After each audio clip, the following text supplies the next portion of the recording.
Magandang araw mga ka-rouser. So today magpapalit tayo ng clutch cable. So ang kailangan natin is wrench lang at bagong clutch cable. Naputol na kasi yung clutch cable ko luma. Okay, so magpalit na tayo ng bago. Unang gagawin natin is ikakabit muna natin siya sa lever. Yan. So, ipasok natin yung clutch cable dyan sa may butas. Dapat hindi siya ipit mga ka-rouser. Hindi ko na nga siya nilalagay sa mga butas-butas na nakalagay dyan eh. Gusto ko lang nakahang lang siya dyan para... Kasi madalas ako maputulan ng clutch cable dati. Kung saan ko siya iniipit-ipit. So, mas maganda yung hindi siya ipit. Base sa aking experience. So, ikabit muna natin dito sa may clutch lever yung clutch cable. Then, i-secure natin. Secure muna natin. Okay? So, balik tayo sa dulo. Itong mga gantong maintenance ng motor eh, sobrang basic lang. Ayan, hindi ko na siya nilalagay dyan. Kasi minsan naiipit siya eh. Para nakahang lang siya dyan, okay lang yan. Itong mga ganito, napaka basic lang na ito. Kahit ikaw naman, o kahit sino, kaya mong gawin to. Hindi mo na kailangan pumunta ng motorcycle shop. Kasi gastos lang yun, syempre. Eh, sobrang simple lang na itong gagawin natin. Hindi nga pala ako mekaniko mga ka-rouser. Mga basic lang alam ko sa motor natin. Simpleng pagpapalit lang. Syempre nag-aral din tayo sa motor natin. Yung mga kailangang palitan. Pag nakakaramdam na ng sakit. Mga ganyan. So isa to sa alam ko na sana makatulong sa ibang baguhan. Kahit yung isang motor naman, pwede naman to. Applicable naman to. Hindi lang basta sa rouser. So yan, ikabit na natin. Oo nga pala. Dalawang nut yan. Yung nasa dulo is, hayaan nyo lang nakasagad siya sa dulo. Then higpitan lang natin. Okay na yan. Hindi mo na kailangan i-adjust dyan muna. Mamaya na natin sasabihin kung saan i-adjust. So okay na. Sobrang dali no. Mabilis lang talaga to mga ka-rouser.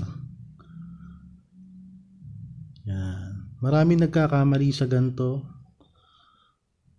Sa pagkakabit ng clutch cable. Marami ako nababasa na mali sila ng kabit. Sobrang tigas ng clutch. At hindi ma-kickstart. Hindi ko makapit ang clutch. Pero ito mga ka-rouser, tignan mo naman. Sobrang kapit na kapit. Wala ka nang babaguhin. Okay na okay yan. Oo nga pala mga ka-rouser, yung brand na clutch cable na ginamit ko is KSR. So, hanapin mo na lang yun, KSR, sa mga shop kung gusto mo magpalit. At panoorin mo na itong video kung paano magpalit ng tama. Ito naman papakita ko is yung maling pagkakabit ng clutch cable. So yung iba ganyan ginagawa, sinasagad nila ng ganyan. So ang tendency niyan is hindi kakapit ang clutch. Mali, very wrong. Tingnan nyo, yan, walang kapit. Pag kinikickstart nyo, walang kapit. Hindi aandar ang motor niya yan, promise. So, ang kailangan, isagad mo sa dulo. Okay lang yan. Hindi mo kailangan mag-adjust dyan muna. Isagad mo lang sa dulo. Yan. Isagad mo lang sa dulo. Mahilig tayo sumagat. Mga ka-rouser, alam mo naman yan. So, yan. Binalik ko na sa original na pwesto niya. Okay na yan. Wala ka nang dapat baguhin. Kapit na siya. Yes, kumakapit na mga karouser. Yun.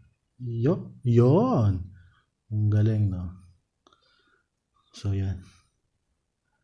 Sorry, baguhan lang kasi ako mag-vlog eh. Kaya hindi ko masyado alam yung sasabihin ko. So, okay na. Tapos na tayo. Dito nga pala ina-adjust yan. Depende sa timpla mo.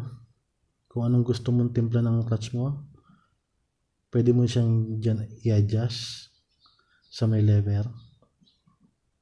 So, akin, nigpitan ko lang. Okay na ako sa adjustment na ganyan. Ang sukat ng clutch cable na nabili ko, KSR, is saktong-sakto na. Hindi mo na kailangan mag-adjust talaga. Okay na okay siya para sa akin. Para sa akin, hindi ko lang alam para sa mga ibang carouser natin dyan. So, finish na tayo. Magbibigay na lang ako ng isa pang video na ini-start ang aking rouser. Okay? Let's go! Meanwhile, Okay, let's start.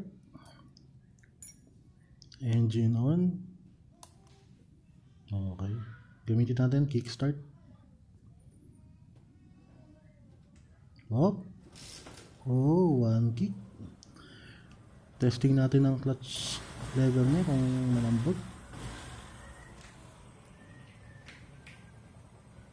Okay.